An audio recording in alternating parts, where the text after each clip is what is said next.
PSI 2021 का प्रश्न पत्र, जिसका समाधान हम आज की कक्षा में प्रस्तुत करेंगे। इसकी पहली कक्षा में हमने इसी प्रश्न पत्र के 25 प्रश्नों का समाधान प्रस्तुत किया था। शायद आपने उसको देखा हो, आप उसको समझ पाए हों। उम्मीद करते हैं कि आपको समझ में आया होगा। अगर आपको उसमें कुछ भी समझ में नहीं आता है, कुछ भी आपको परेशानियां हैं, तो आप हमारे चैनल पर कमेंट्स करके अपने प्रश्न, अपनी परेशानियां हमें बता सकते हैं। हम आपके प्रश्नों का समाधान करने की, आपकी समस्याओं का समाधान करने के पूरा प्रयास करेंगे। आज हम 2021 के उसी प्रश्न पत्र को, जो PSI परीक्षा, राजस्थान की PSI परीक्षा में पूछे गए थे प्रश्न, उनको यहाँ पर हल करेंगे। 25 प्रश्न के आगे के प्रश्न हम यहाँ पर समझेंगे आज इस वीडियो के, इस क्लास के दूसरे भाग में।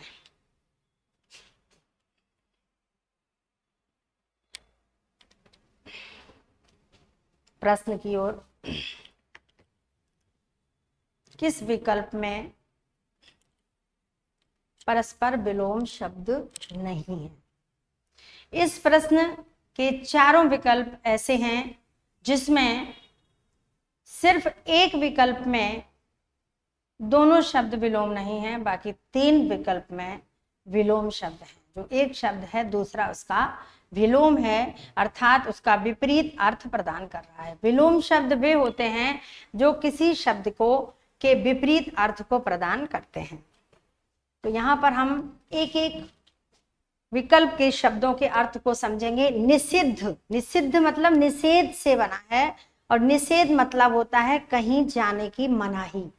यहाँ का प्रवेश निषिद्ध है, मना करना, अस्वीकार करना, न जाने देना। और विहित, विहित का मतलब होता है स्वीकार करना, यानी आप यहाँ आ सकते हैं, आपको यहाँ आना स्वीकार किया जाता है, आपको यहाँ आने की अनुमति है, तो उसको विहित कहते हैं। अनुमति का ही एक समानार्थक शब्द होता है। तो यहाँ पर हम देख सकते हैं कि पहले विकल्प में निषिद्ध, न जाना, न जाने देना, प्रवेश वर्जित होना, और दूसरे शब्द का अर्थ है आपको अनुमति प्रदान करना, आने की अनुमति, आने के लिए आपकी स्वीकृति देना। यानी दोनों ही एक दूसरे के परस्पर विपरीत अर्थ प्रदान करने वाले शब्द हैं। इसलिए हमारे प्रश्न का उत्तर पहला नहीं हो सकता है, यहाँ निश्चित है। दूसरा है मसृण और रुक्ष। मसृण मतलब भी चिकना होता है, और रुक्ष माने रूखा, यानी चिकना और रूखा भी दोनों एक दूसरे के विपरीतार्थक शब्द हैं। इस प्रकार से दूसरा जो विकल्प है वो भी हमारे इस प्रश्न का उत्तर नहीं है, क्योंकि प्रश्न में पूछा जा रहा है कि निम्नलिखित में से कौन सा विकल्प ऐसा है जो आपस में विलोम शब्द नहीं है। तो पहले विकल्प में दोनों विलोम हैं, दूसरे विकल्प में दोनों विलोम हैं। अब हम तीसरा विकल्प देखते हैं, श्रांत। श्रांत का मतलब होता है जैसे हम बहुत ज्यादा श्रांत, मतलब थकना।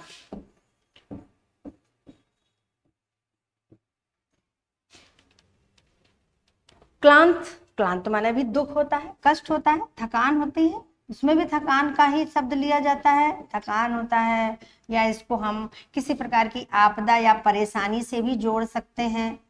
तो एक प्रकार से ये दोनों लगभग समान अर्थ प्रदान करने वाले, समान स्थिति को उजागर करने वाले शब्द हैं। श्रांत होना, बहुत थक जाना, बहुत परेशान हो जाना, हम इस चीज से बहुत परेशान हो गए, कहते हैं हम बहुत थक गए हैं, अब नहीं होता हमसे, बहुत परेशानियां हमारे जीवन में हैं। तो क्लांत का भी मतलब लगभग वही होता है, और श्रांत का भी मतलब लगभग। अलग अलग तो शब्द होते हैं, थोड़े से सूक्ष्म अंतर तो सब शब्दों में होते हैं।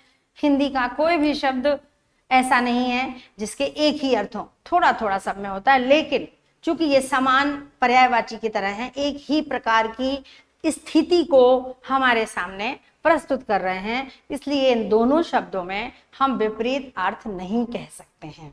इस प्रकार से देखा जाए तो इस प्रश्न का उत्तर सी विकल्प में मौजूद है। लेकिन हम एक बार डी भी देख लेते हैं। वैमनस्य, वैमनस्य माने बेकार मन, जिससे मन ना मिलना, हमारे मन में किसी के प्रति बुरी भावनाएं जागना वैमनस्यता कहलाती है।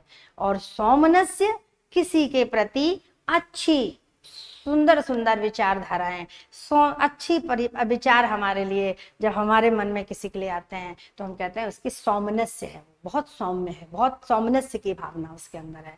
तो ये दोनों भी एक दूसरे के विपरीत हैं। तो प्रश्न का उत्तर हमें सी में प्राप्त हुआ है।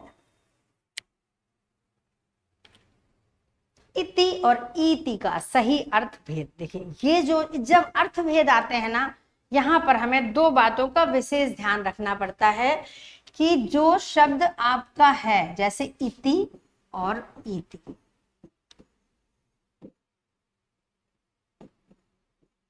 तो इसका जो अर्थ है और इसका जो अर्थ है वो इसी सही क्रम में होना चाहिए। ठीक है,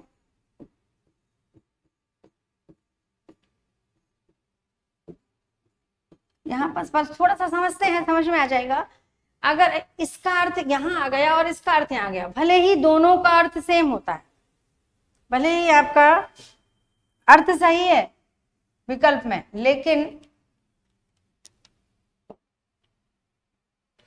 लेकिन क्या है कि इति का अर्थ इधर आ गया और इति का अर्थ इधर आ गया, तो मान लीजिए कि वो विकल्प सही नहीं होगा, गलत माना जाएगा। तो सबसे पहले इन चारों में से जो अर्थ इसका है बस वही विकल्प हमारे सामने है।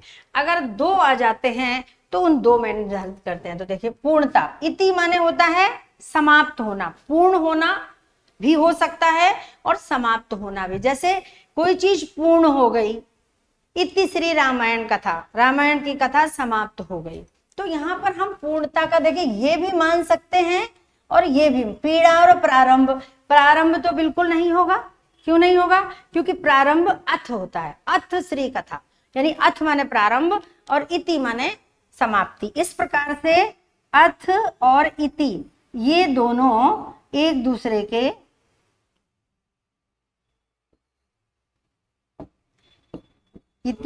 ये एक दूसरे के विलोम है। एक विलोम हमें यहां समझ में भी आ गया, एक नया विलोम हमने सीख लिया यहाँ पर, अथ और इति। अर्थ का इति यानी इति का विलोम अर्थ होता है। यहाँ चूंकि विलोम पूछा नहीं जा रहा है, लेकिन एक बात हमें यहाँ पर समझ में आ गई कि ये भी हो सकता है। चलिए खैर, ये तो अलग बात है। अब देखते हैं पूर्णता। तो पूर्णता लगभग इति के से संबंधित है। हम ये नहीं कह सकते कि ये अर्थ नहीं हो सकता। पीड़ा बिल्कुल नहीं हो सकता, प्रारंभ बिल्कुल नहीं हो सकता, समाप्ति हो सकता है। ठीक है, अब यहाँ पर दो विकल्प तो निकल गए। ये दो विकल्प तो किसी भी तरह से इस प्रश्न का उत्तर नहीं हो सकते। कभी कभी हम एक शब्द को पकड़ के, एक शब्द के अर्थों को समझ करके भी हम परीक्षा में उत्तर के करीब पहुंच जाते हैं। कम से कम दो नकारात्मक विकल्प से बच जाते हैं हम यहाँ पर। तो थोड़ा सा समझदारी से अगर हम प्रश्नों का हल करते हैं, प्रश्न की प्रकृति को समझते हैं, तो बहुत सारे समय को भी हम बचा सकते हैं। तो दो तो बिल्कुल हो ही नहीं सकते, इसलिए बाद वाले को भी हमें समझने की जरूरत नहीं है। अब यहाँ पर देखते हैं। ठीक है, इति इच्छा, ये यहाँ पर इच्छा है और इति का अर्थ इच्छा नहीं होता। इति का अर्थ होता है परेशानी, कष्ट, पीड़ा या दुख। यानी इनसे मिलता जुलता अगर कोई शब्द आपको मिल रहा है इस दूसरे वाले अर्थ में, तो वो उत्तर होगा। इसमें नहीं है, इसमें नहीं है, इसमें नहीं है, तो इसका मतलब है कि ये हमारा उत्तर बनता है। क्लियर हो गया? समाप्ति यानी इति की यहाँ अर्थ पूर्णता ना लेकर, क्योंकि इति का बहुत अधिक समीप अर्थ समाप्ति ही होता है। समाप्ति के अनुपस्थिति में पूर्णता को लिया जा सकता है, लेकिन जब कभी इति के अर्थ के लिए दोनों शब्द आते हैं तो हम पूर्णता ना लेकर समाप्ति ही मानते हैं। और इस हिसाब से देखा जाए तो ये डी उसका उत्तर बन जाता है।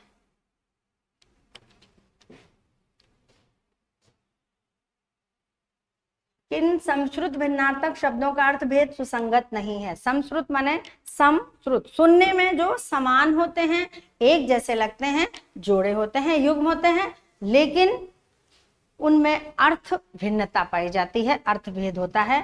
तो हमें यहाँ समझना है, यहाँ पर तीन विकल्प ऐसे हैं जिनके अर्थ सही हैं और एक ऐसा है सुसंगत नहीं है। यानी कि एक ऐसा है जिसका कि अर्थ सही नहीं है। यहां पर हम एक एक का समझेंगे।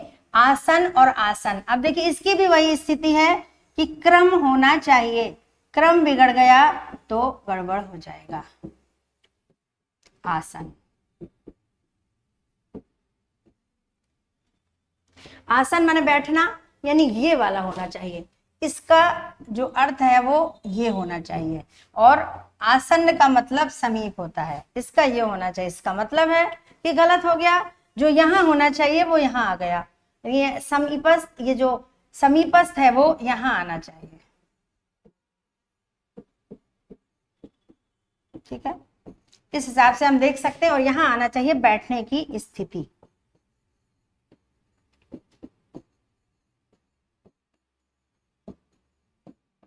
क्लियर हो गया? ये देखें, गलत हो गया।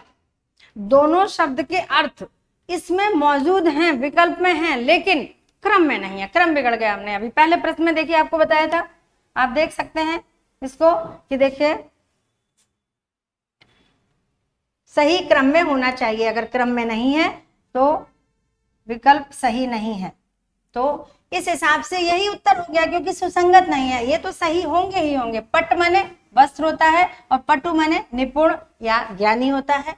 पृष्ठ माने पूछना होता है, तो पूछा हुआ है। पृष्ठ मतलब पीठ, सही है। गौड़ एक जाति होती है जो गौड़ ब्राह्मण कहते हैं, और गौड़ यानी जो प्रधान नहीं होता है। मुख्य और गौड़ दो शब्द होते हैं जो एक दूसरे के विलोम होते हैं। यहाँ एक विलोम आपको और समझ में आ गया, मुख्य और गौड़, ये भी दोनों एक दूसरे के विलोम हैं।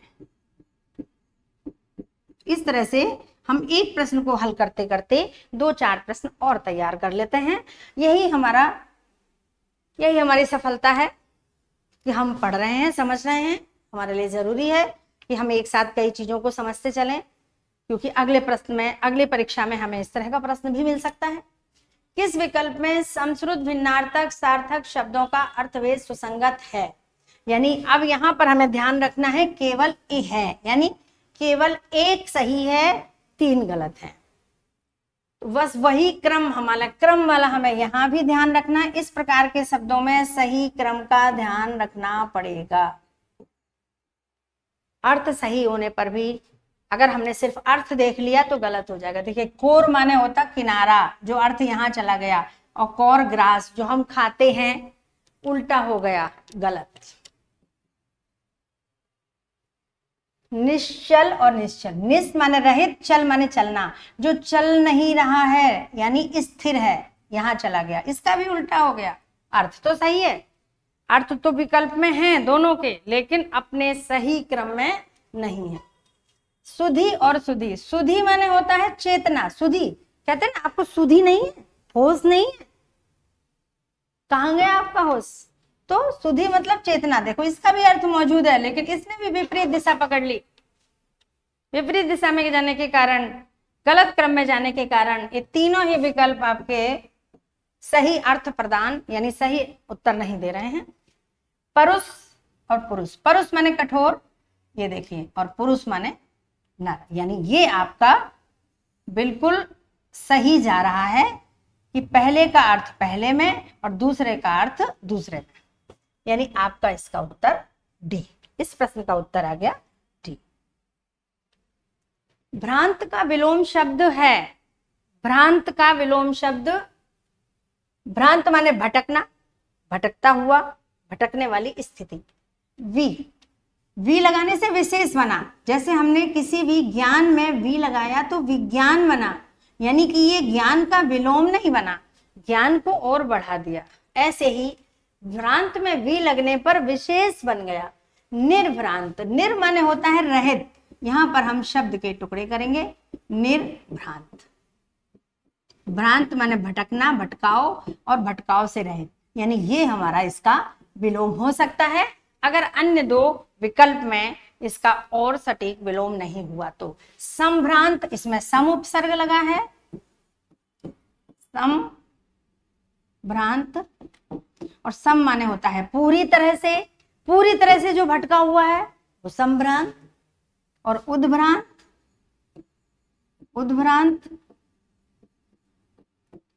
जो अलग तरीके से, उद्मन अलग, थोड़ा सा हटके भटका हुआ, यानी किसी भी तरह से भटका ही है, यानी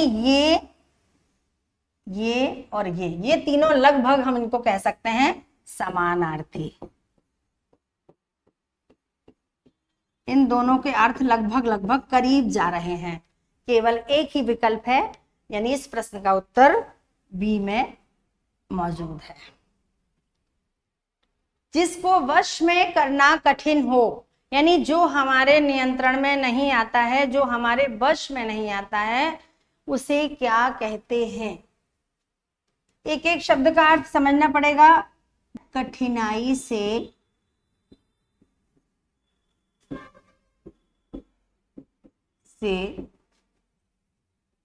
पार पाना, किसी भी चीज से कठिनाई से पार पाना दुस्तर होता है। दुर्वह, जिसे वहन करना या धारण करना कठिन हो, जिसे वहन करना या धारण करना कठिन हो। दुर्दांत, जिसे नियंत्रित करना या वश में करना कठिन हो। यानी ये आपका उत्तर हो गया, बिल्कुल हो गया। पर हम समझ लेते हैं कि अगली परीक्षा में हो सकता है इनमें से कोई प्रश्न आ जाए, इसलिए इन चारों के जो अर्थ हैं, चारों के उत्तर हैं, वो हमें दुरूह माने जो कठिनाई से समझा जा सके, कठिनाई से समझाए, कठिनाई से समझ में आए। चारों में थोड़ा थोड़ा अंतर है। अब हमारा उत्तर क्या है? ये सी।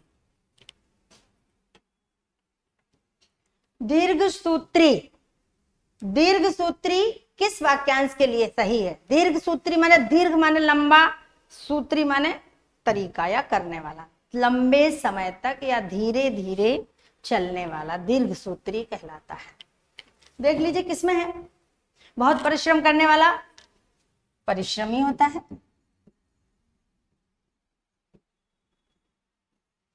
बहुत सोच विचार कर काम विचार करने वाला विचारशील होता है,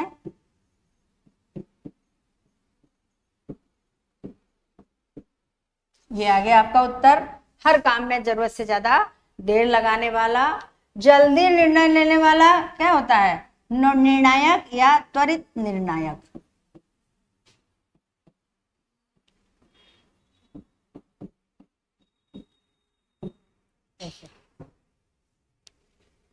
आपके पास चारों हैं, चारों को उत्तर आ गया। हो सकता है किसी परीक्षा में आपको इनमें से कोई प्रश्न मिल सकता है, इसलिए ये उत्तर हमारे पास होने चाहिए, हमें आने चाहिए। केवल एक का उत्तर हल करके किसी भी परीक्षा की तैयारी के लिए सबसे अच्छा तरीका है कि आप उस परीक्षा के पिछले 5 से 10 साल तक के सारे प्रश्न पत्र उठाइए और प्रश्न पत्र के सारे प्रश्नों के सारे विकल्पों को हल करिए। अगर आपने 10 साल के प्रश्न उठाए, यानी कि एक पेपर में 100 प्रश्न होते हैं और 10 में आपके 1000 प्रश्न होंगे, और 1000 प्रश्न में हर प्रश्न में 4 विकल्प हैं, यानी 4000 प्रश्न आपके तैयार हो जाएंगे। अगर आपने 4000 प्रश्न तैयार कर लिए तो ये मानिए कि आप जो अगली परीक्षा देंगे उसमें हम 100% तो नहीं कह सकते हैं, पर 70 से 80% प्रश्नों के आने की संभावना बढ़ जाए, क्योंकि जो 4000 प्रश्न आप हल करेंगे उसमें से 200-400 प्रश्न तो ऐसे होंगे जो बार बार पुनरावृत्ति हुई होगी, उनकी बार बार आए होंगे, इसलिए वो कुछ तो वैसे ही कम हो जाएंगे। और 3000 या 3500 जो प्रश्न आप पढ़ेंगे, इतनी अच्छी तैयारी हो जाएगी कि ना तो आपको अन्य किसी पुस्तक को पढ़ने की जरूरत पड़ेगी, ना कोई गाइड पढ़ने की जरूरत पड़ेगी, और ना ही भटकने की जरूरत पड़ेगी। जरूरत है तो उन सारे 3000-4000 प्रश्नों के जो उत्तर हैं वो सही उत्तर आपको मिलें, उनमें सही मार्गदर्शन मिले और आप उन उत्तर से पूरी तरह से संतुष्ट हो, तो कोई भी परीक्षा आपके लिए पास करना बहुत ही आसान हो सकता है। अगर हम इतनी मेहनत कर सकते हैं तो हमें कोई भी प्रतियोगिता में कोई हरा नहीं सकता है।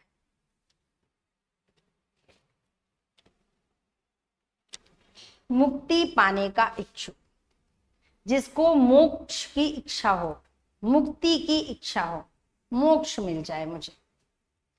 तो देखिए यहां पर 4 शब्द हैं, 4 में से एक के पास उत्तर है इस प्रश्न का, 3 के पास नहीं है, लेकिन हम अन्य 3 को भी देखेंगे कि उनके क्या मतलब है, वो किसकी इच्छा है, क्योंकि सब में इच्छा लगा हुआ है, सब में अंदर लास्ट में इच्छा ही है। तो देखिए जिजीविषा, जीने की इच्छा,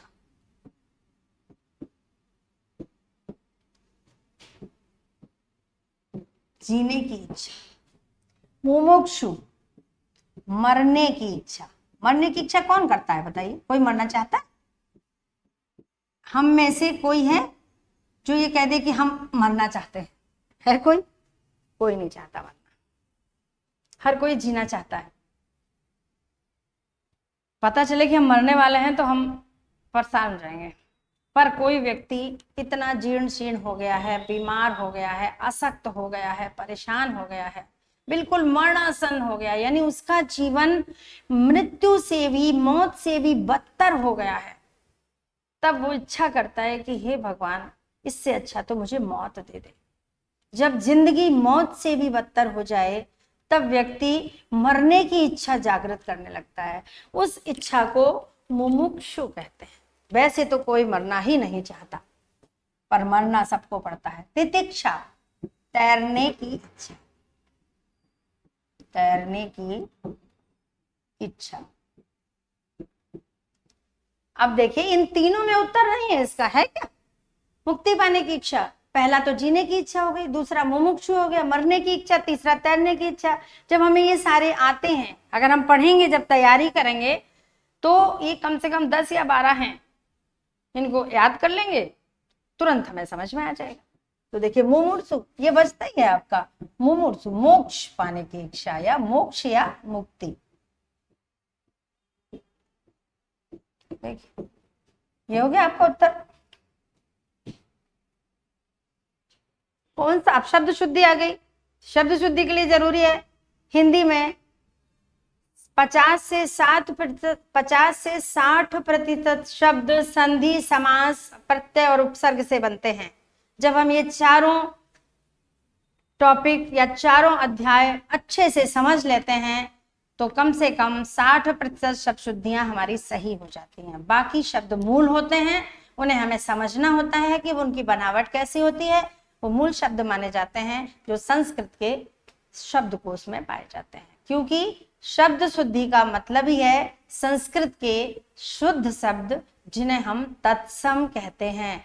और कभी भी किसी भी प्रश्न में पूछा जाए कि निम्नलिखित में से कौन सा शब्द शुद्ध नहीं है, तो अगर वहां पर कोई देशज शब्द दिया हुआ है, कोई तद्भव दिया हुआ है या कोई विदेशी शब्द है, तो वो शब्द शुद्धि की दृष्टि से शुद्ध शब्द नहीं माना जाएगा, क्योंकि शब्द शुद्ध केवल संस्कृत के तत्सम शब्द भी होते हैं, जिन्हें हम संधि, प्रत्यय, उपसर्ग इत्यादि के द्वारा अच्छे से समझेंगे। तो देखिए श्रृंखला बिल्कुल सही है, भर्त्सना बिल्कुल सही है, पुनर्निर्माण बिल्कुल सही है। देखिए क्योंकि जिनकी बनावट हुई है, निर्माण हुआ है, उन्हें तो हम आपको लिख के भी दिखा सकते हैं, पर ये मूल है, ये मूल है, ऐसे ही लिखे जाते हैं, इनके कोई टुकड़े नहीं हुए हैं। पुनर, ये पुनर एक उपसर्ग है और इसमें निर्माण शब्द में लगा हुआ है। तो देखिए ये आधा है, स्वर नहीं है, यहां पर भी स्वर नहीं है। जब र में स्वर नहीं होता है तो र हमेशा आगे वाले वर्ण के ऊपर जाता है, जैसे कि ये गया हुआ है। अब ये शब्द देखिए अशुद्ध है और यही आपका उत्तर है, क्योंकि ये भी मूल शब्द है, ये बना नहीं है, लेकिन ये ऐसे लिखा जाता है आर्द्रता। इसमें द के ऊपर भी र होता है और नीचे भी र होता है। ये शुद्ध रूप है, ये किसी से निर्मित नहीं हुए हैं, ये मूल शब्द हैं हमारे संस्कृत के। निम्नलिखित शब्दों की शुद्धता पर विचार कीजिए। पहले तो हम चारों को समझेंगे कि कौन शुद्ध है कौन अशुद्ध है। तो देखिए, ये आद्योपांत ये सही है, आद्य और उपांत ये सही है, पश्चाताप सही है, सहधर्मिणी सही नहीं है, क्योंकि सहधर्म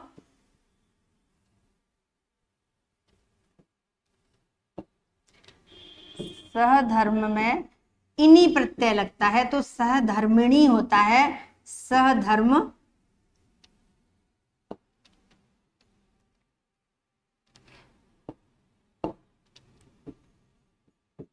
सहधर्मिणी होता है, सहधर्मिणी नहीं होता। ऐसे ही उच्छ्वास में देखिए, उत प्लस श्वास, इस हिसाब से ये बना है।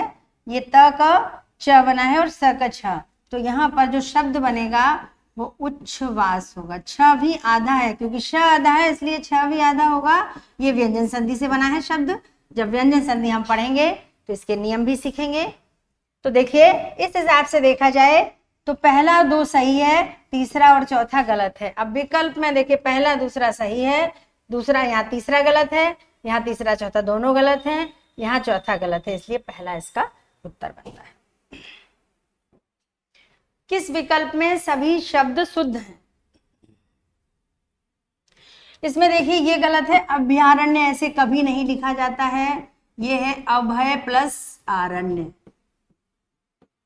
अभय प्लस अरण्य, क्योंकि अरण्य माने होता है जंगल और अभय, भय माने डरना और अ माने नहीं। हम कभी जंगल में जाते हैं, खुले घूम सकते हैं? नहीं घूम सकते। क्यों? बहुत जंगली पशु होते हैं वहां, हमें खा जाएंगे। और अभयारण्य किसे कहते हैं? जिसको हम वन विहार या प्राणी विहार या चिड़ियाघर के नाम से जानते हैं, जहां सब प्रकार के पशु पक्षियों को रखा जाता है। लेकिन वहां ऐसी व्यवस्था होती है कि हम सब अपने मनोरंजन के लिए जाते हैं, उन्हें जानने के लिए जाते हैं, उनसे हमें कोई भय नहीं होता। क्यों? क्योंकि उनका वहां बंधन में रखा जाता है, वो हमारे ऊपर आक्रमण नहीं कर सकते हैं। तो अभय, कोई भय ना हो अरण्य, ऐसा जंगल, ऐसा वन, क्योंकि वो जो प्राणी उद्यान बनाया जाता है, चिड़ियाघर बनाया जाता है, जिसे हम हिंदी में प्राणी उद्यान कहते हैं, वो बिल्कुल वन के जंगल की ही तरह वहां वातावरण पैदा किया जाता है। क्यों? क्योंकि जिन पशु पक्षियों को वहां रखा जाता है, अगर हमारे जैसे घरों में रखा जाए तो वो रहेंगे ही नहीं, क्योंकि उन्हें जंगल में रहने की आदत है, इसलिए वहां जंगल जैसा वातावरण ही बनाया जाता है। तो अभयारण्य शब्द का अर्थ होगा, बहुत सारे अभयारण्य हैं, आप कहीं भी किसी भी किताब में देख लीजिएगा, ये इस तरह से नहीं मिलेगा, ये गलत है। अभयारण्य गलत है, क्योंकि इसका हम संधि विच्छेद करेंगे तो ये अभि प्लस आरण्य हो जाएगा। इसका जो विच्छेद करेंगे वो ऐसे होगा, अभि प्लस आरण्य, आ दीर्घ होगा। क्यों? यण संधि के हिसाब से ये दीर्घ को दीर्घ ही रखना पड़ेगा, और ये गलत है, सही नहीं हो सकता, इसलिए ये तो बिल्कुल ही गलत होगा। तो देखिए, अर्थ की दृष्टि से देखें, ऐसा जंगल जहां कोई डर ना हो, जहां कोई डर ना हो, वो अभय। तो ये शब्द कैसे लिखा जाएगा? अब देखिए, अब यहां पर देखिए संधि होगी, ये अ और अ, दीर्घ संधि होगी और बनेगा दीर्घ आ, तो ये शब्द बनेगा अभयारण्य, अभयारण्य। ये आ होने से, दीर्घ संधि होने से दीर्घ हुआ, अरण्य दीर्घ नहीं है। इसमें देखिए, पर्यवसन सही है, विपन्न अवस्था गलत है, क्योंकि इसमें भी दीर्घ संधि है और गलत है। देखिए, विपन्न अवस्था, ये सब संधि से समझते हैं। शब्द अगर संधि हमें आती है ना, तो शब्द शुद्धि हमारी कभी गलत नहीं हो सकती। यहाँ भी वही स्थिति है, अ और अ मिलकर दीर्घ होता है, और ये कैसे होना चाहिए? यहाँ पर होना चाहिए इसको दीर्घ, विपन्नावस्था। ये इसका शुद्ध शब्द, ये शुद्ध है। संधि ही बताती है कि शब्द शुद्ध है या अशुद्ध है। यहाँ पर देखिए तदुपरांत और प्रत्यावर्तन दोनों से, ये भी देखिए संधि ही है, तदुपरांत में भी संधि है, तत् प्लस उपरांत।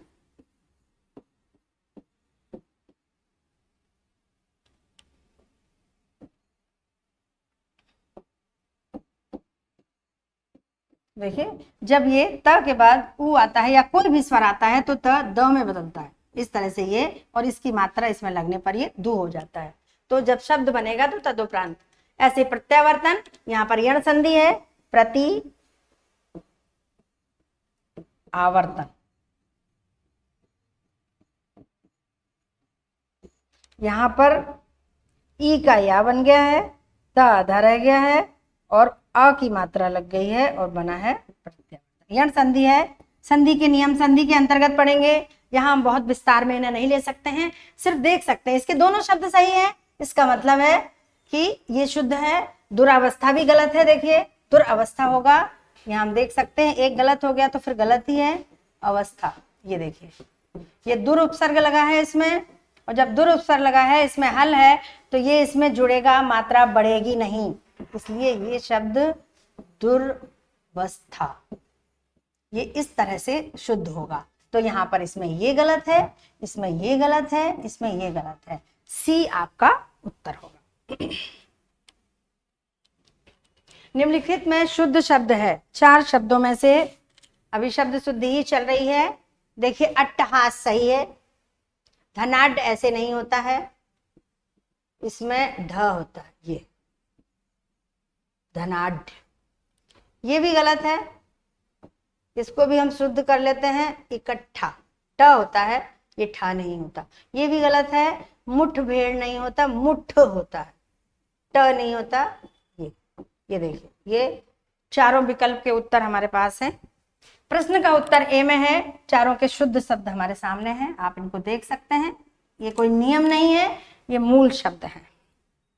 कौन सा शब्द अशुद्ध है? देखिए सबसे पहले ये आ गया विदेशी शब्द फारसी। हमने आपको अभी थोड़ी देर पहले बताया था कि कभी भी शब्द शुद्धि वाले प्रश्न में देशज शब्द आ जाए, कोई तद्भव आ जाए हिंदी का, या कोई विदेशी शब्द आ जाए, वो शब्द शुद्धि की दृष्टि से शुद्ध हो ही नहीं सकता, क्योंकि शब्द शुद्धि में केवल तत्सम शब्द लिए जाते हैं। उत्तरोत्तर सही है, विवाहेतर सही है, इतरेतर सही है, क्योंकि हम इनका संधि विच्छेद करें तो उत्तर, ये संधि से बने हैं तीनों शब्द, उत्तर उत्तर, क्या हुआ, अ और उ बराबर उ, ओ बन गया। ऐसे ही इसमें विवाह, ये सारे संधि से बने हुए हैं, इतर, आ ई ए बन गया, इतर इतर, इसमें अ ई क्या बनता है, आ और ई से ए। ये सारे के सारे जो तीनों उदाहरण हैं वो गुण संधि के उदाहरण हैं। तो हम जब संधि पढ़ लेंगे शब्द शुद्धि हमारी अपने आप ही सही हो जाएगी। बेहतर फारसी शब्द है, ये शुद्ध नहीं हो सकता। किस वाक्य में संप्रदान कारक का परसर्ग आ गए? परसर्ग का मतलब कारक ही होता है, कारक के जो चिन्ह होते हैं वो परसर्ग होता है, उसको परसर्ग ही कहते हैं। और संप्रदान कारक, इसके लिए कारक भी पढ़ना ही पड़ेगा हमको, कर्ता ने कर्म को करण से, संप्रदान के लिए को आता है, के लिए का अर्थ लिया जाता है, अपादान से अलग का भाव होता है, संबंध, 2 शब्दों में संबंध जोड़ा जाता है, और संबोधन कारक। इस प्रकार से 8 कारक होते हैं। यहाँ ये पूछ रहे हैं संप्रदान। संप्रदान वहां होता है जहां को किसी भी वाक्य में कर्ता किसी अन्य को कोई वस्तु प्रदान करता है। जब कर्ता और कर्म के बीच में कोई वस्तु होती है और वो उसे दी जाती है, अर्थात देने के भाव में संप्रदान कारक होता है। और जहां 2 के बीच में कोई वस्तु नहीं होती है, कर्ता की क्रिया का प्रभाव सीधे सामने वाले पर पड़ता है, तो वो कर्म कारक होता है, क्योंकि यहां पर हम समझ लें कर्म कारक का चिन्ह भी को होता है और संप्रदान का भी चिन्ह को होता है।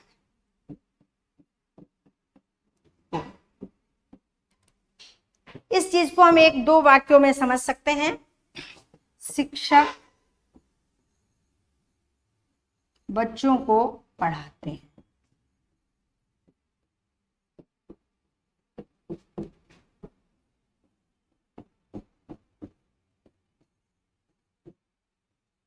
पढ़ाते हैं।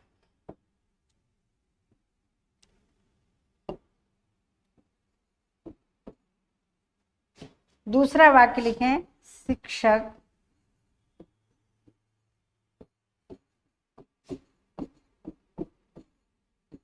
बच्चों को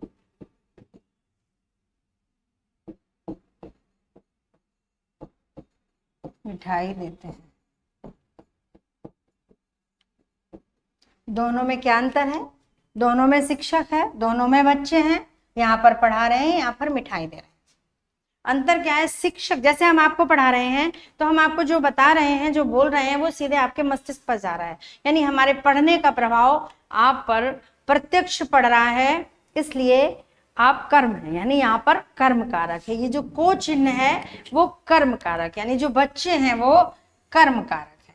और यहाँ पर शिक्षक बच्चों को मिठाई दे रहे हैं और मिठाई दे दी, बच्चे ने ले ली, उस मिठाई का प्रभाव बच्चे पर प्रत्यक्ष नहीं पड़ रहा है। वो बच्चा मिठाई खा भी सकता है और किसी और को भी दे सकता है। अगर वो खाता है तो उस मिठाई खाने की क्रिया उस बच्चे की हो जाएगी, ना कि शिक्षक की रह जाएगी। यानी यहाँ पर केवल देने का भाव आ रहा है।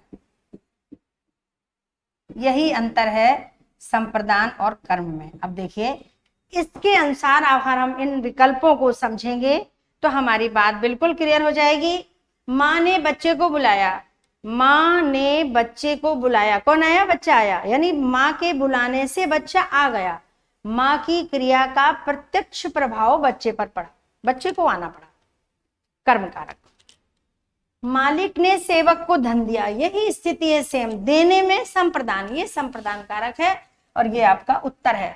मोहन ने सोहन को पीटा, मोहन ने सोहन को पीटा, सोहन पिट गया, यानी मोहन की पीटने का प्रभाव सोहन पर पड़ा, कर्म कारक। न्यायालय ने अपराधी को दंड दिया, अपराधी को दंड दिया, यानी अपराधी जेल में चला गया, उसको फांसी हो गई, कुछ भी हो गया, जो भी आदेश सुनाया गया, न्यायाधीश ने सुनाया, उसका सीधा प्रभाव उस अपराधी पर पड़ा, यानी कर्म कारक।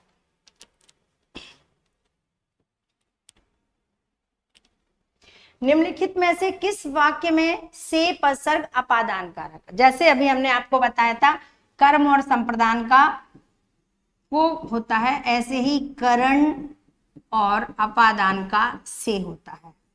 इनको भी हमें भेद समझना होता है। जब हम से चिन्ह यानी क्रिया के लिए साधन के रूप में प्रयोग करते हैं, जैसे बच्चे ने कलम से निबंध लिखा, तो निबंध निकलने के लिए कलम का साधन के रूप में प्रयोग हुआ, यानी उस कलम से में जो लगा है कलम से, ये जो से है वो करण कारक का चिन्ह है, क्योंकि जहां पर कोई साधन के रूप में प्रयोग किया जाए वो करण कारक होता है। और हम कहते हैं कि गंगा हिमालय से निकलती है,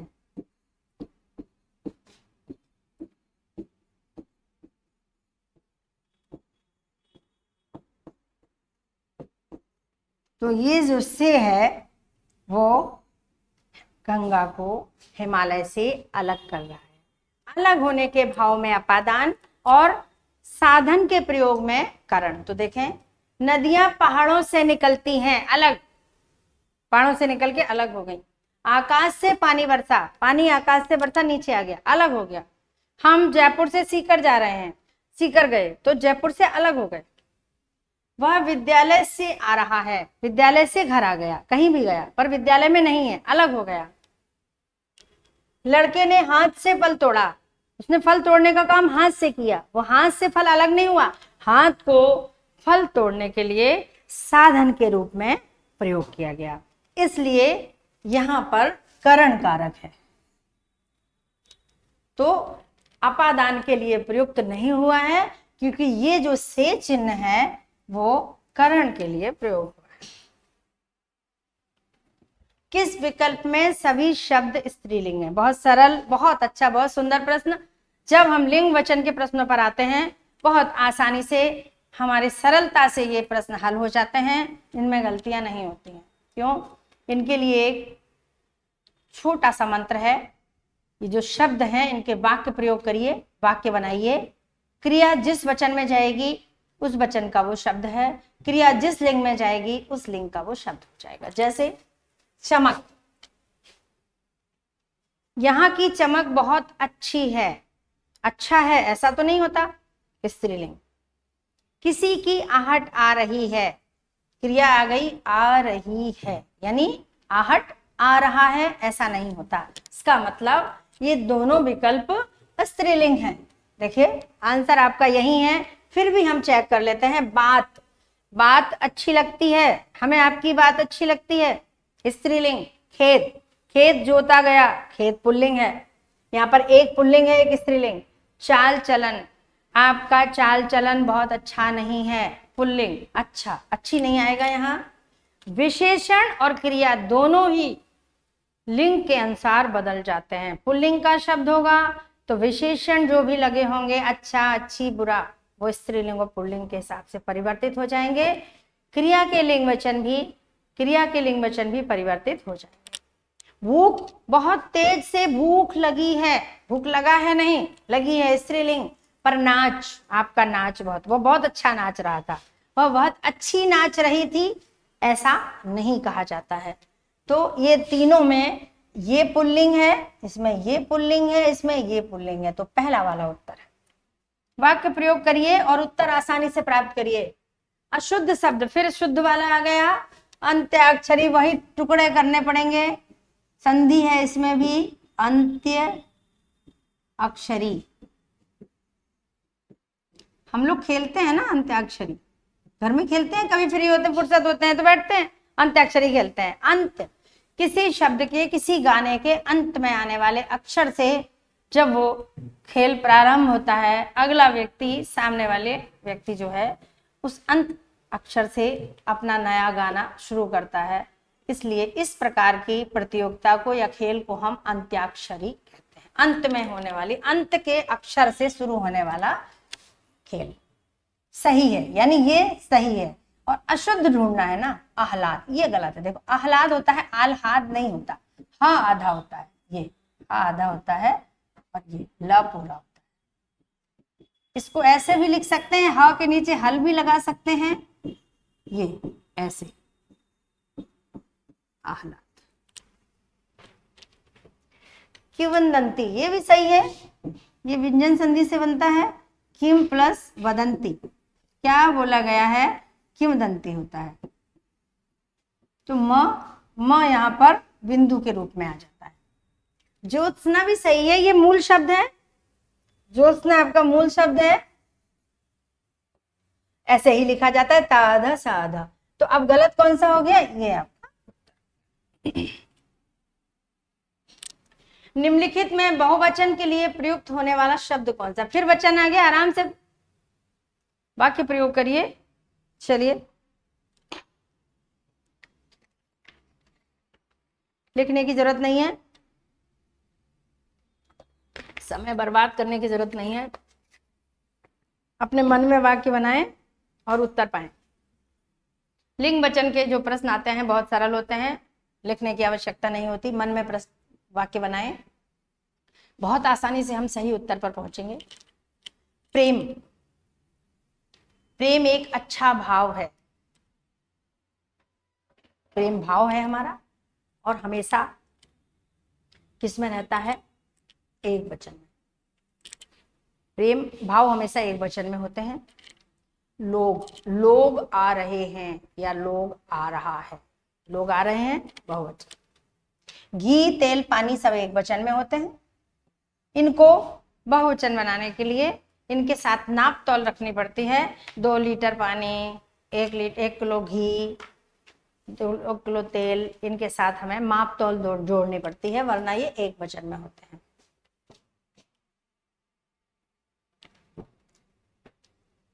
एक वचन में इसमें 3 बहुवचन है। देखिए, हस्ताक्षर, हमें आपके हस्ताक्षर चाहिए, हमें आपके दर्शन हो गए। हम बहुत भाग्यशाली हैं जो हमें आज भगवान के दर्शन हो गए। तो दर्शन हो गए, हस्ताक्षर कर दीजिए, हस्ताक्षर चाहिए।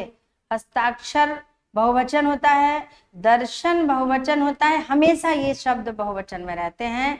प्राण निकल गए, कि प्राण निकल गया, उसका प्राण निकल गया, ऐसा बोलते हैं हम कि उसके प्राण निकल गए। हाँ, उसके प्राण निकल गए।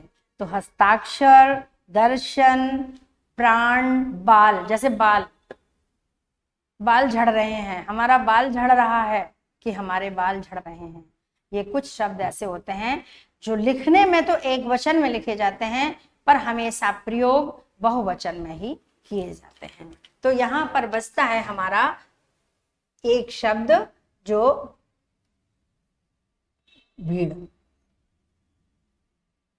भीड़ एक वचन में, वैसे भीड़ होती बहुत सारी है, लेकिन जो भीड़ शब्द है वो एक वचन होता है।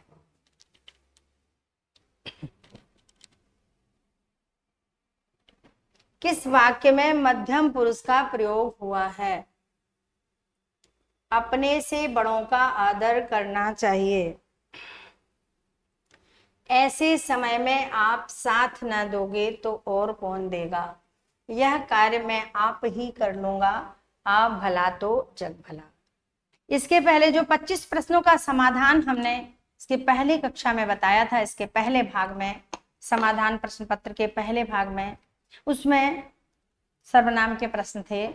वहां पर हमने सर्वनाम के बारे में थोड़ा सा अच्छे से विस्तार से बताया है, आप उसको देख सकते हैं। अगर आपने देखा है तो आपको यहाँ बहुत जल्दी समझ में आ जाएगा। यहाँ सिर्फ हम 2 बातें आपको बताने वाले हैं कि जब मध्यम पुरुष, मतलब पुरुषवाचक सर्वनाम के 3 भेद होते हैं, उत्तम पुरुष, मध्यम पुरुष और अन्य पुरुष। जो हम कह रहे हैं, हम बोल रहे हैं, बोलने वाला उत्तम पुरुष, मैं, हम, हमारा। सुनने वाला मध्यम पुरुष, तुम, तुम्हारा, तुम्हें, आप, आपका, आपके। और जिसके बारे में हम दोनों बात करते हैं वो अन्य पुरुष में आता है। वह, वे, उसके, उसका, उन्हें, ये सारे अन्य पुरुष में आते हैं। तो देखिए, मध्यम पुरुष पूछा है, तो मध्यम पुरुष में हमको तुम, तुम्हें, आप, आपको, इस तरह का मिलेगा। ठीक है, तो देखिए, और दूसरी बात, सर्वनाम संज्ञा के स्थान पर प्रयोग किए जाते हैं, इसलिए संज्ञा के स्थान पर।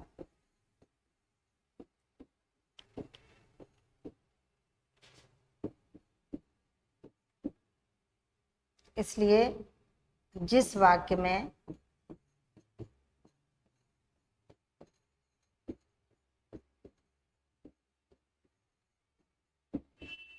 संज्ञा होगी, सर्वनाम नहीं होगा।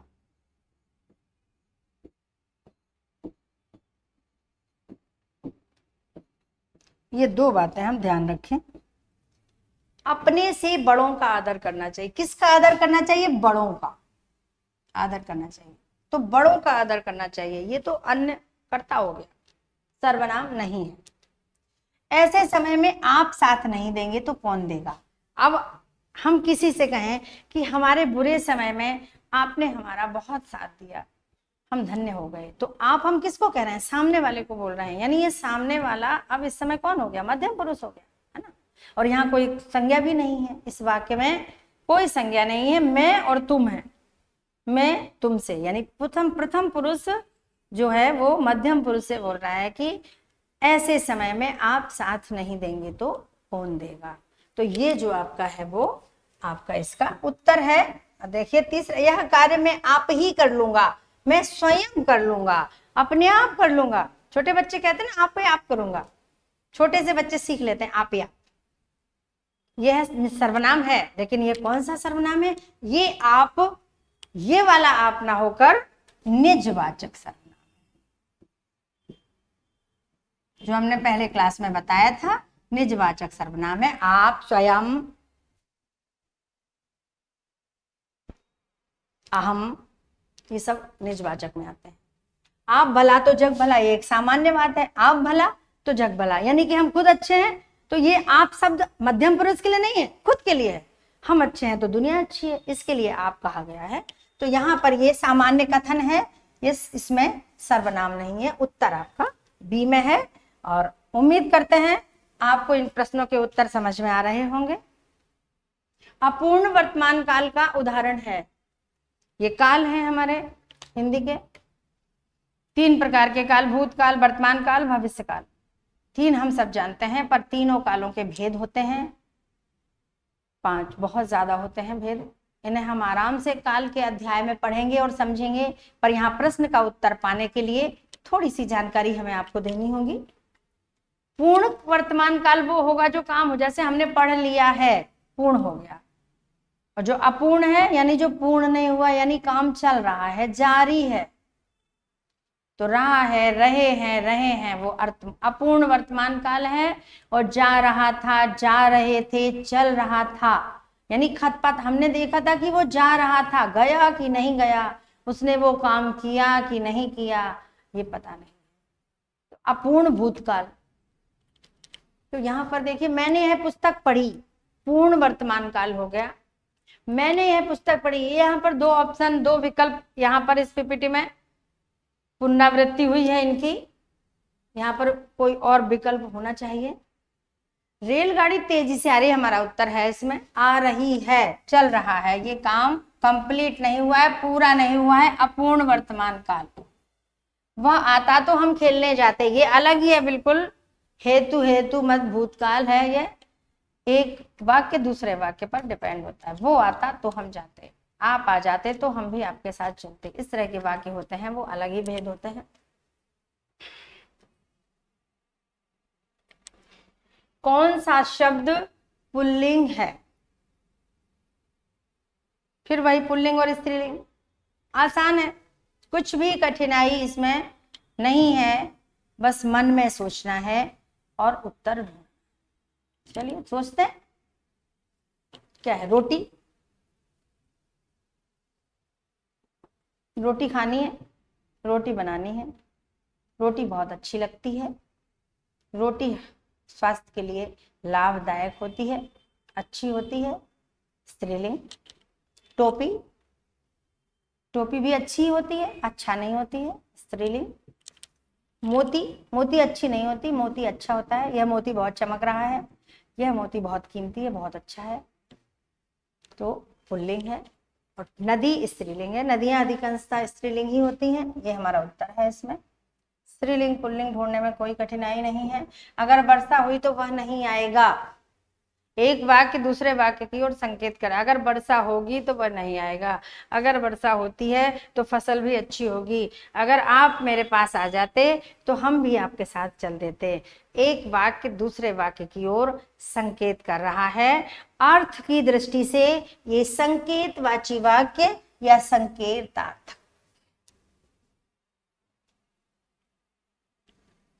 छात्र पढ़ रहे हैं, ये पक्ष है, यहाँ वाक्य का पक्ष पूछ लिया, और पक्ष का मतलब होता है कि क्रिया का जो तरीका है वो कैसे हो रही है, क्रिया का समय है वो क्या है। एक तरह से जो हम काल के भेद समझेंगे उसी से संबंधित ये भी है, पर ये क्रिया के विकारों में आता है, दोनों में सूक्ष्म अंतर है, नाम का फर्क है और कोई फर्क नहीं है। जब हमको काल अच्छे से समझ में आ जाएंगे तो हम ये पक्ष और वृत्ति भी बड़ी आसानी से समझ लेंगे। और यहाँ हम बता देते हैं, छात्र पढ़ रहे हैं, वही जो अभी हमने पढ़ा कि ट्रेन तेजी से आ रही है, अपूर्ण है ना।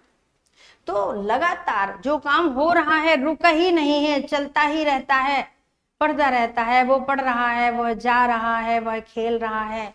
तो ये देखो सातत्य, ये सातत्य माने ये सतत से बना है, सतत मतलब निरंतर, लगातार। जो काम लगातार हो रहा है, इसका उत्तर ये है। नित्य का मतलब होता है सार्वभौमिक सत्य। सार्वभौमिक सत्य, सूर्य पूर्व से निकलता है, नदियां समुद्र में मिलती हैं, गंगा हिमालय से निकलती है। सार्वभौमिक सत्य, जो सत्य है जिसे हम बदल नहीं सकते। आकाश में तारे चमकते हैं, चंद्र पूर्णमासी के दिन चंद्रमा पूर्ण होता है, ये इसमें आते हैं। नित्यता बोधक और आवृत्ति मूलक होते हैं, जो बार बार काम, जैसे वह पढ़ता है, वह लिखता है, वह जाता है, वह सोता है, बार बार करता है काम की जो हमारे हम मनुष्यों की, पशु पक्षियों की जो आदतों को जो दिखाया जाता है काम को, होता है। ता है ती है ते हैं, इसके अंत में तातीते आता है। पूर्णकालिक वही जो पूर्ण हो चुका है, काम हो गया है, उसने पढ़ लिया है, वह चला गया है, जिसको हम पूर्ण वर्तमान काल कहते हैं। तो ये बहुत कुछ काल से संबंधित है। जब हम काल का अध्याय पढ़ेंगे, जब हम काल के बारे में चर्चा करेंगे, तो हम इनको भी साथ में ही, पक्ष और वृत्ति को साथ में ही समझते चलें। कर्मवाच्य से संबंधित वाच्य आ गए, ये भी क्रिया के विकार हैं। वाच्य 3 प्रकार के होते हैं, कर्तृवाच्य, कर्मवाच्य और भाववाच्य। ये वाच्य जो होते हैं वो क्रिया के विधान को बताते हैं, क्रिया किस प्रकार से चल रही है, यानी क्रिया का जो रुख है, क्रिया का जो रूप है, वो किसके अनुरूप है, किसके अनुसार है, यानी कर्ता के अनुसार है या कर्म के अनुसार है या दोनों के ही अनुसार नहीं है। तो जब क्रिया का लिंग वचन निर्धारित करते हैं, वाच्य जो होते हैं वो क्रिया के लिंग वचन का निर्धारित करते हैं। तो जब क्रिया का लिंग वचन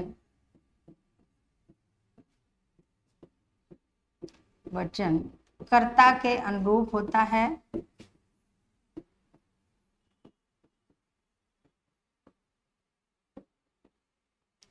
तो ये होता है कर्ता का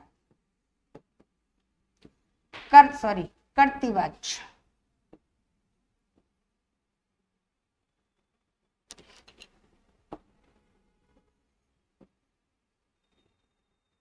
कर्तृवाच्य।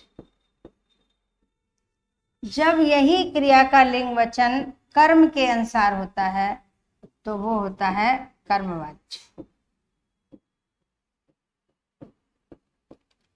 और जब क्रिया का लिंग वचन किसी के अनुसार नहीं होता बल्कि क्रिया पुल्लिंग एक वचन में होती है,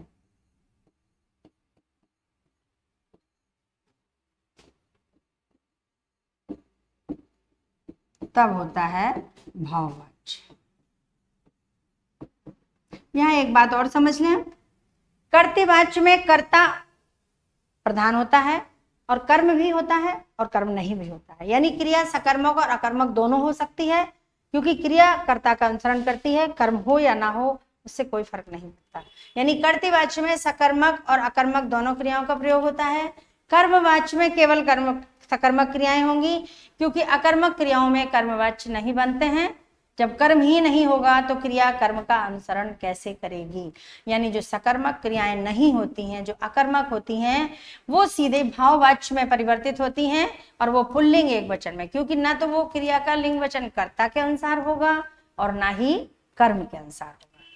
वहां पर क्रिया पुल्लिंग एक वचन में होगी और अधिकांशतः वहां अकर्मक क्रियाएं ही होती हैं, वो भाववाच्य कहलाता है। तो देखिए, इतनी जानकारी के अनुसार हम अपने विकल्पों को समझते हैं। वह पुस्तक पढ़ रहा है, वह पढ़ रहा है, पुस्तक से मतलब नहीं है, पढ़ रहा है पुल्लिंग एक वचन, वह पुल्लिंग एक वचन, यानी क्रिया का लिंग वचन कर्ता के अनुसार, कर्तृवाच्य।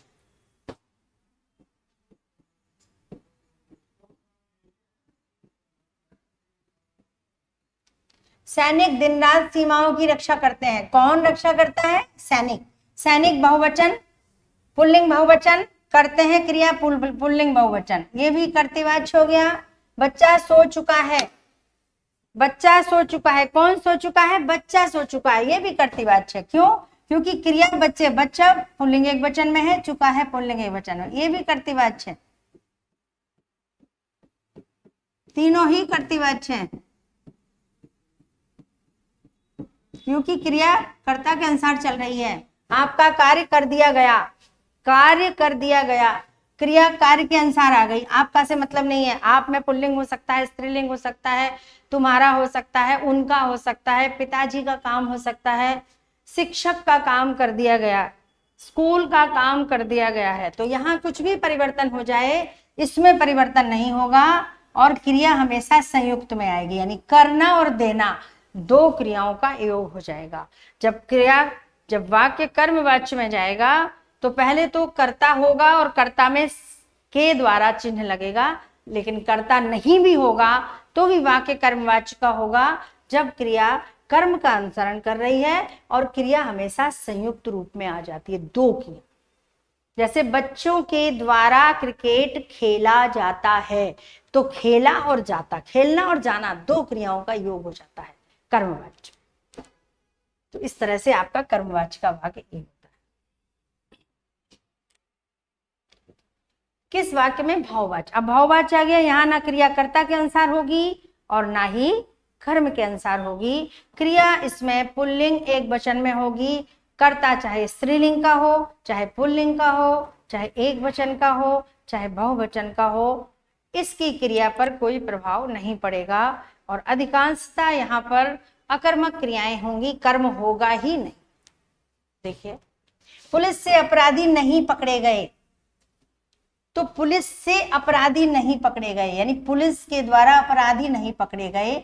इसमें अपराधी है, चूंकि कर्मवाच्य कर्म है, इसलिए ये कर्मवाच्य का वाक्य है। ठीक है, कर्मवाच्य, क्योंकि क्रिया किसका अनुसरण कर रही है? अपराधी का। अपराधी पुल्लिंग बहुवचन, पकड़े गए क्रिया पुल्लिंग बहुवचन। लड़के से कविता नहीं लिखी गई, लड़के पुल्लिंग बहुवचन और लिखी गई, ये इस पे, चूंकि लड़के से मतलब नहीं है, मतलब किससे? जैसे यहाँ अपराधी के अनुसार क्रिया है, यहाँ कविता के अनुसार। कविता स्त्रीलिंग एक वचन और लिखी गई भी स्त्रीलिंग एक वचन, तो ये भी कर्मवाच्य, क्योंकि जब वाक्य में कर्म है और क्रिया कर्म के अनुसार है, क्रिया का लिंग वचन कर्म के अनुसार है, तो इसका मतलब है कि यहाँ पर कर्म। बुढ़ापे में ठीक से चला नहीं जाता, चलना क्रिया वैसे ही अकर्मक है। चलना, उठना, बैठना, रोना, सोना, जाना, आना, उड़ना, तैरना, ये सारी क्रियाएं अकर्मक हैं। अकर्मक क्रियाओं में बनेगा, देखो पुल्लिंग एक वचन, चला नहीं जाता, मुझसे अब नहीं खाया जाएगा, मुझसे ये काम नहीं होता। तो इस तरह से जब ये अकर्मक क्रियाएं और आ जाती हैं, वो भाववाच्य में आती है। उससे पुस्तक नहीं पढ़ी गई, देखो पुस्तक के अनुसार क्रिया आ गई, पुस्तक स्त्रीलिंग एक वचन, पढ़ी गई, ये कर्मवाच्य हो गया। जैसे ही कर्म के अनुसार क्रिया हुई, कर्मवाच्य, यानी इसका उत्तर सी। यहां हम धीरे धीरे कर्मवाच्य, भाववाच्य और कर्तृवाच्य के वाक्यों को भी थोड़ा सा समझते हैं। वह चला गया होगा, अब फिर काल से संबंधित प्रश्न आ गया, किस काल से संबंधित है?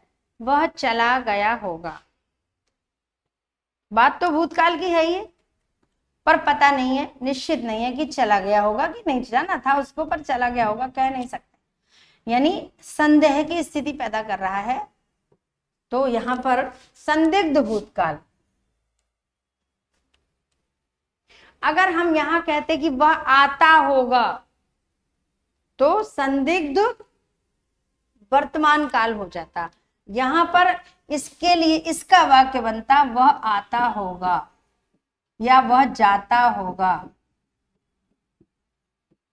संदिग्ध वर्तमान, चूंकि भूतकाल की बात है इसलिए संदिग्ध भूतकाल। इसको हमें बहुत विस्तार से पढ़ना पड़ेगा, छोटी सी थोड़े से समय में, थोड़ी सी व्याख्याओं के अनुसार, थोड़ी सी व्याख्याओं के साथ हम काल को इतनी आसानी से नहीं समझ सकते हैं। इसके लिए हमें विस्तार से अपनी कक्षा पढ़नी पड़ेगी, विस्तार से आपको समझना पड़ेगा। निम्नलिखित में सरल वाक्य कौन सा है? अब वाक्य के भेद आ गए हैं। रचना के अनुसार वाक्य तीन प्रकार के होते हैं, सरल, संयुक्त और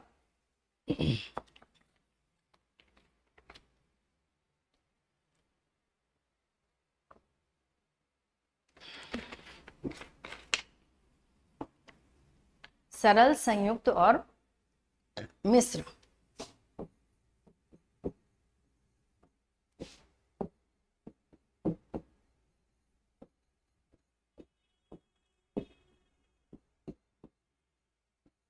सरल में एक कर्ता एक क्रिया,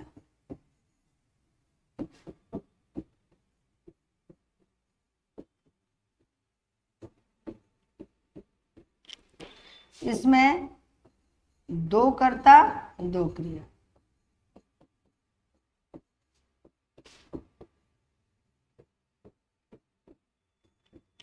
इसमें दो वाक्य,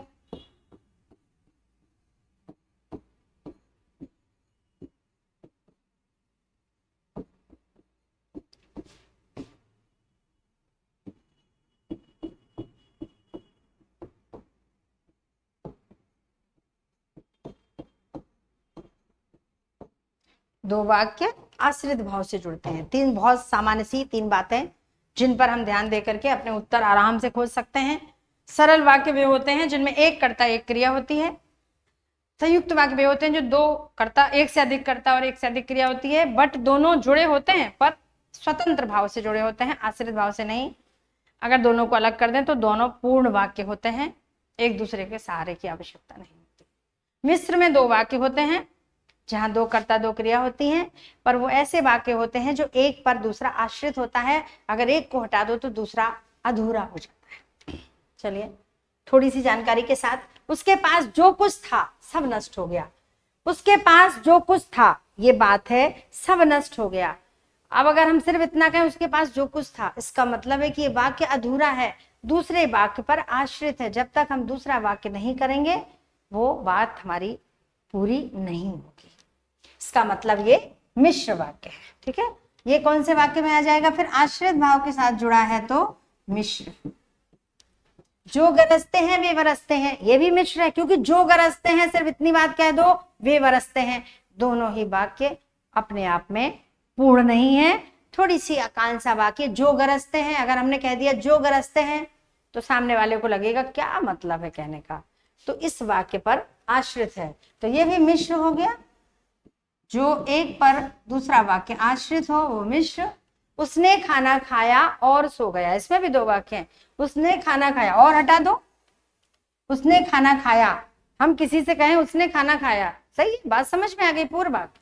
तो वह सो गया, अब वह यहाँ दोबारा भी हो सकता है, लिख भी सकते हैं और नहीं भी लिख सकते, इससे कोई फर्क नहीं पड़ता। वह उसने खाना खाया और वह सो गया, ये भी हो सकता है। तो ये दूसरी बात हो गई। और वह सो गया, ये भी पूर्ण वाक्य हो गया, यानी ये आपका संयुक्त वाक्य है, इसलिए ये भी आपका उत्तर नहीं होगा, संयुक्त वाक्य है। ठीक है, गंगा हिमालय से निकलती है, सीधी बात है, गंगा हिमालय से निकलती है। गंगा, इसमें एक कर्ता है और निकलना एक क्रिया है, कोई दो वाक्य नहीं है, कोई जुड़ नहीं रहा है, ये आपका सरल वाक्य है, ये आपका उत्तर है। संयुक्त वाक्य का उदाहरण है, अब हमें संयुक्त वाक्य ढूंढना है। दो वाक्य होंगे और, तथा, किंतु, परंतु, इसलिए आदि शब्दों के साथ जुड़े होंगे, लेकिन अगर हम इन्हें अलग करेंगे तो दोनों वाक्य पूर्ण मिलेंगे, एक दूसरे पर आश्रित नहीं। जहां खेत थे वहां शहर बस गया, जहां खेत थे, इतनी बात पूरी नहीं है जब तक हम ये नहीं कहेंगे कि वहां शहर बस गए। आश्रित भाव के पास साथ जुड़ा है मिश्र वाक्य। बस छूट जाने के कारण मैं गांव नहीं गया, ये बस छूट जाने के कारण एक ही पूरी एक बात है, मैं, यहां तक ये पूरा आपका उद्देश्य। करता एक ही करता है, कौन नहीं गया? मैं, गांव नहीं गया, ये क्रिया, एक ही क्रिया एक ही करता, ये सरल वाक्य। कितना भी बड़ा हो, अगर एक करता एक क्रिया है तो सरल कहलाएगा। मैं अस्वस्थ था इसलिए मन लगाकर नहीं पढ़ सका, यहां से अगर हम इसलिए हटा दें तो मैं अस्वस्थ था पूर्ण वाक्य है। मन लगाकर नहीं पढ़ सका, ये भी पूर्ण वाक्य है, यहाँ कुछ भी आकांक्षा शेष नहीं है, कुछ भी जानने की जरूरत नहीं है, नहीं लगा मन, साधारण बात हो गई। ये आपका संयुक्त वाक्य का उदाहरण है। वह धन के अभिमान में अकड़ कर चलता है, कौन चलता है? वह, क्रिया, एक ही कर्ता एक ही क्रिया, सरल वाक्य।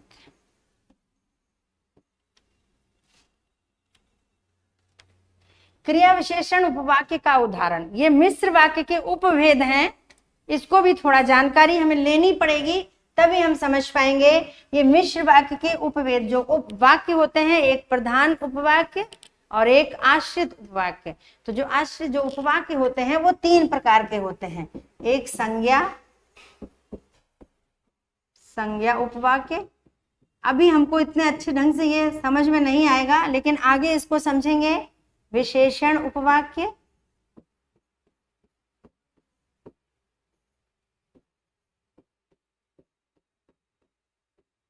और क्रिया विशेषण, 3 ही होते हैं।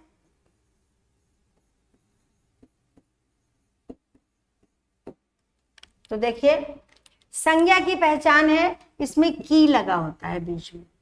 विशेषण की पहचान है कि पहले वाक्य में विशेषण होता है, और क्रिया विशेषण में दोनों वाक्यों में क्रियाएं होती हैं, दोनों में क्रियाएं होती हैं। ये बहुत सरल सी और छोटी सी जानकारी है, विस्तार से आगे समझेंगे। जो लोग साहसी होते हैं वे सफल होते हैं। देखो यहाँ पर विशेषण आ गया ना, पहले वाक्य में विशेषण आ गया। कौन सा वाक्य हो गया? विशेषण उपवाक्य। यदि तुम चलते तो मैं भी अवश्य चलता। देखो, चलना क्रिया है और चलना, दोनों वाक्यों में, ये 2 वाक्य हैं, दोनों में क्रियाएं हैं। तो जो उनमें 2 क्रियाएं होती हैं वो क्रिया विशेषण। आगे आपका उत्तर यही मिल गया।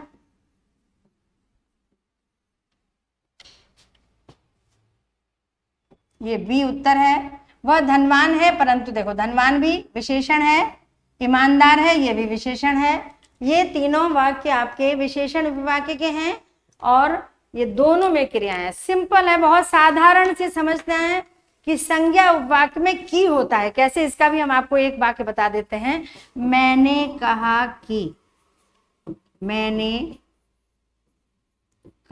कि तुम कब आओगे।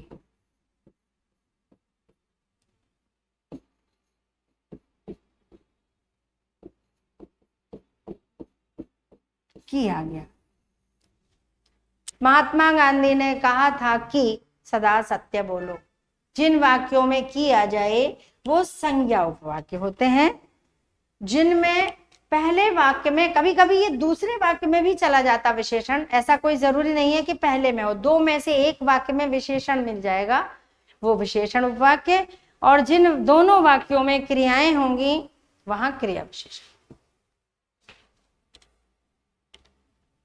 निम्नलिखित में से संज्ञा उपवाक्य, देखिए अब हम आ गया संज्ञा का क्वेश्चन, सबसे सरल है ये। देखिए,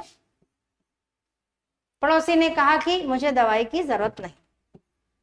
आसान है, साधारण होते हुए भी वह बहुत व्यवहार कुशल है। देखो, साधारण होते हुए भी गुण आ गया ना, विशेषण उपवाक्य हम सारे समझ लेंगे। जैसा तुमने कहा उसने वैसा ही किया। देखो, कहा क्रिया और किया क्रिया विशेषण। जिसमें दोनों वाक्यों में क्रियाएं, वहां क्रिया विशेषण। सांझ होते ही पक्षी घोंसलों में लौट आते हैं। सांझ होते ही पक्षी घोंसलों में लौट आते हैं, ये तो सरल वाक्य है, इसमें तो उपवाक्य हो ही नहीं सकता, क्योंकि उपवाक्य तो मिश्र वाक्यों में होता है। इसलिए हम ये भी देख लेंगे, अगर हमारे ऑप्शन में, हमारे विकल्प में कोई वाक्य सरल या संयुक्त है, वहां हमें उपवाक्य ढूंढने की आवश्यकता नहीं है। बीमार व्यक्ति खाना धीरे धीरे खाता है। इस वाक्य का उद्देश्य क्या है? उद्देश्य और विधेय यहां पर समझ लें। उद्देश्य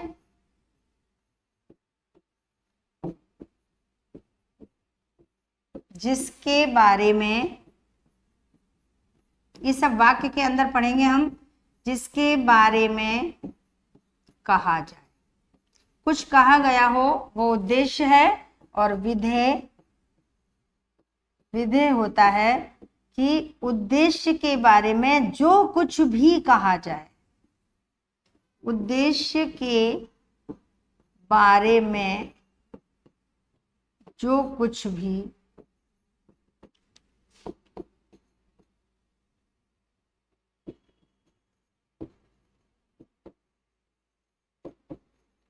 भी कहा गया है वो विधेय है। तो देखिए, बीमार व्यक्ति, किसके बारे में कहा गया? बीमार व्यक्ति खाना धीरे धीरे खाता है, ये पार्ट आपका उद्देश्य हो गया।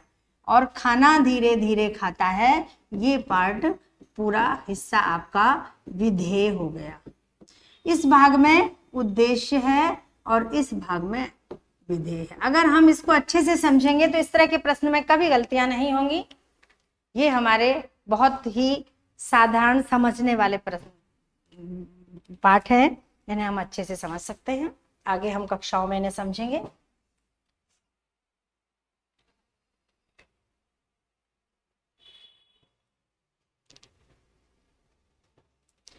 आज की कक्षा में इतना ही, इतने प्रश्न हमने हल किए, पूरी तरह से समझने की कोशिश की।